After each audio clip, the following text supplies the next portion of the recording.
Welcome to The Standard. From Vancouver, I'm Randall Mark. The latest on the crisis in Pakistan.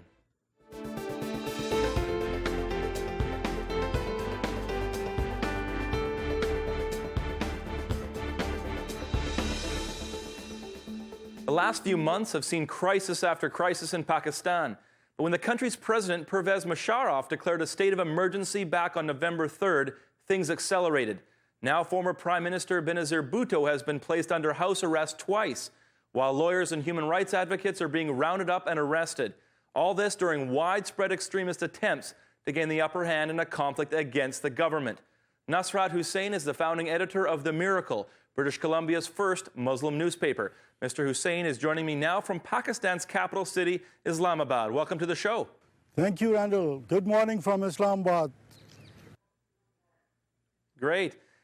Things from our perspective here looks pretty dismal there in Pakistan. The constitution is being suspended. People are being rounded up. There seems to be protests going on. What's it like on the ground in Islamabad right today? Well, it's a very dicey situation, and nobody can be sure to predict that what is going to be the outcome, because just last night, Benazir Bhutto has, in fact, come in direct confrontation with President Musharraf, where she has said that President Musharraf should resign from the post of the president, meaning that she doesn't want to work with Musharraf, whether he is in uniform or without uniform. So the situation has taken a very interesting turn, and now nobody is sure that what is going to be the outcome, because earlier there were people were thinking that Benazir is going to have a deal with Musharraf, but now it appears that no such thing is going to happen. Yeah. From our perspective, there doesn't seem to be as much protest in the favor of democracy as there might be in another situation.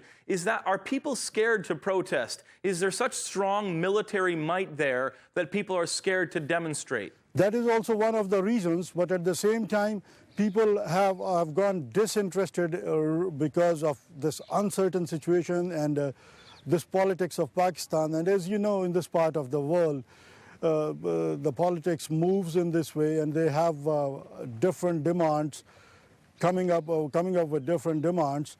But people mostly are getting disinterested now, and at the same time, but Benazir Bhutto has got a very strong following. Her following comes from the grassroots. Earlier, Musharraf was tackling the things very nicely, where he was going in a feeling outside in Pakistan that probably Benazir Bhutto and Musharraf are going to join together and they will form the government. But with the sudden turn of the events, Benazir Bhutto has been placed under house arrest, and so are many of the political leaders are in jail. Things appear to be controlled for quite some time, but now nobody is very sure about that how the next political scenario is going to be. President Musharraf said that the reason that he did declare a state of emergency was to kind of settle things down, was to kind of push away some of the extremists. One of the questions I have is that the extremists are these dangerous people who could possibly not only bring unrest to the country, but possibly get their hands on some of the nuclear sites in Pakistan. That's got to be one of the concerns that people have. How do you see it as a person on the ground? Are those sites safe? Well, you have two parts of the question. Number one, you are talking about the extremists, that they are the way they are operating in the country. And for sure, that is the main concern of all Pakistanis, that this place should become peaceful, and we all want to have peace over here. As far as talking about the nuclear weapons falling into the hands of the terrorists, that does not appear to be a great concern over here, because Pakistan has set command and control system about the nuclear weapons. And I was reading a report in the newspaper which was referring to the recent report of Washington Times, which stated that the nuclear weapons could fall into the hands of the extremists, and that is a big concern. But the report also said at the same time that even Americans do not know where are those nuclear weapons. So that makes it more. It makes it more sure that the weapons are safe, and they probably, if Americans do not know about that, then probably it's not easy for the terrorists or the extremists to have a hand on that. Now, one of the other issues that I've thought about, and I've been reading a little bit about this, is that is it possible that President Musharraf actually knows where Osama bin Laden is hiding, and it's in his best interest to keep him hidden? As long as there's a terrorist problem, the money keeps coming into the country, and he could exploit that and use that. Is it possible that that is a scenario? Well, that is also one point of view where people think that probably President Musharraf does know where Osama bin Laden is. But, I mean, in this world of politics, you don't know what actually happens. But apparently, looking at the facts, because Musharraf himself had twice attacks on his life, and we all know that was very close where he escaped. So it doesn't make a logical sense here that Musharraf should be having his hands with Osama bin Laden, and also at the same time he should be attacked so severely on the.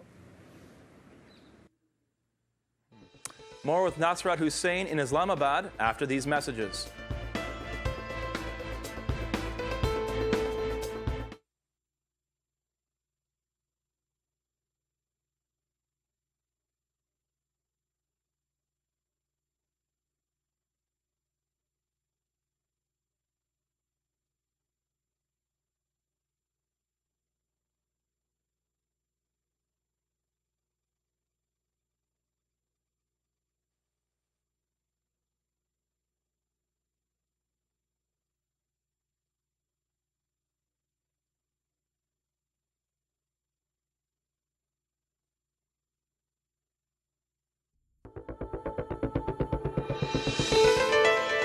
I'm back with Nasrat Hussain. He's the founding editor of The Miracle, BC's first Muslim newspaper.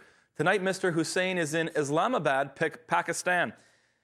Mr. Hussain, Benazir Bhutto is under house arrest currently. How much power does she really have? Do you think she has what it takes to put enough pressure on the president to have some actual change there? Does she have a real connection with the people in Pakistan? Well, Randall, as I said earlier, that Bhutto does have strong following because her following comes from the grassroots level and the ordinary people follow her. So, but the actions that government has taken, they have blocked all the ways going into Lahore, and the long march which she was which she had announced to start from Lahore was not successful only because Musharraf has taken actions. The government has taken action on the pretext that there is a danger to the life of Benazir Bhutto, and it had happened earlier in Karachi too. So they are keeping her in house arrest. And it is really, it will be interesting to watch that how will she be able to mobilize the people and enough people to come on the streets. Now, she seems like a flawed character. I mean, she's under her own cloud of suspicion for possibly taking $1.5 billion in government kickbacks. Does that tarnish her reputation, or is that part of politics in Pakistan? You know, what we see in North America, it is different. The politics is different in this part of the world because of the different factors like cultural, economical, education is the main factor. So people are very forgetful in this part of the world. And, but right now, they are focused on something else. There is a build-up going on because all the opposition parties are joining together, and it's only against one man, Musharraf. So that is the main focus, and that's what they are exploiting. And if they can mobilize enough people, which at this point in time does not appear to be a very, very likely situation, but only time can tell that how events are going to turn out in the coming days. How much does religion and its interpretation of the Quran and the different ways that it gets interpreted, how much does that factor into politics in Pakistan? Well, Islam has always been used in two different ways.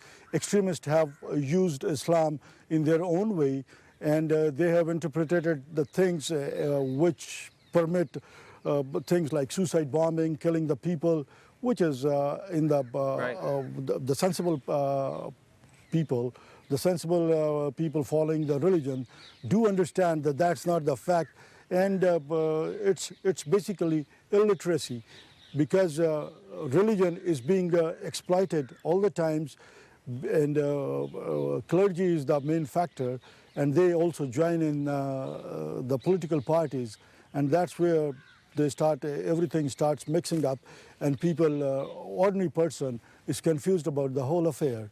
But one thing is for sure, that every person, the ordinary person, I've talked to different walks of people, and most of them are concerned that we should have a stable Pakistan, about the law and order situation. Everybody is concerned about that. Right. Yeah, but there seems to be some of the most extreme madras training centers come out of Pakistan, and that the news keeps bringing some of these centers up. Why wouldn't the Pakistani government clamp down on some of these madrasas? Oh, they have done a great deal to it, and Lal Mosque in Islamabad, about a month ago, the action that was taken over there is a clear indication that Musharraf is bent upon, he wants to deal with the extremists very severely, and he has taken some actions which have been unpopular in the general masses, because those people in madrasas, they are ordinary students and young children who come from very poor background, and they come in and take, and they are being exploited by the people who follow the extremist line of religion. Now, we have a couple minutes left here. Musharraf has promised elections on January 9th. Is this soon enough? Give me your prediction of what you think might be unraveling over the next few weeks. What's your prediction of what's going to happen in the country? Well, nobody can for sure predict things in this part of the world at this point in time, and because the political scenario is changing rapidly, and nobody can be sure what would be the outcome. But what I would like to see is that probably with Musharraf and Benazir, or he is also trying to form an alliance with Nawaz Sharif at this point in time. But Musharraf and Benazir, or some political party, all the rest of the political parties are all against Musharraf. So he, in order to have his political standing, he will have to have a strong political alliance with Benazir or Nawaz Sharif, because his own, the governing Muslim League, which is the Q group, is not strong enough to form the government. But probably Pakistan has been through all these things. It's not the first time that such things have come to Pakistan. Pakistan has been through these turmoils and has survived, and it's continued to do that. They will, and Pakistani people are great people. They are going to come out of in my opinion, they will come out of this crisis, and ultimately they will be able to form a government. And we in the North America have to realize that democracy is different in Pakistan, and we cannot compare this democracy with the democracy in our part of the world because of literacy factors and the other factors that I told you earlier also. So, but they will manage, and the situation is not so bad as might appear to some people, or as being portrayed in the North American media. As you can see. Well, Mr. Hussain, we're right out of time here, but clearly there's so much more we need to discuss. We'll be keeping a close eye on Pakistan. Thank you very much for joining us tonight. Thank you very much, Randall. You can visit the Miracle newspaper online at miraclenews.com. Coming up next, a writer who's hitting it big both here and in Hollywood.